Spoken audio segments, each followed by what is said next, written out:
বিশ্বের অন্যতম শীর্ষ ঘনবসতিপূর্ণ মহানগরী ঢাকা বিশ্বের সবচেয়ে দূষিত শহরের তালিকায় শীর্ষস্থান দখল করেছে।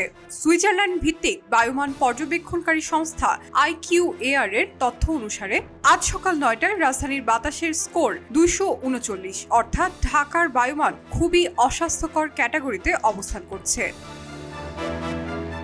তালিকায় পরের 4টি শহর যথাক্রমে কায়রো, তেহরান, দিল্লি ও সারায়েভো। শহরগুলোর স্কোর যথাক্রমে 197, 188, 187 ও 172। 4টি শহরের বাতাসই অস্বাস্থ্যকর।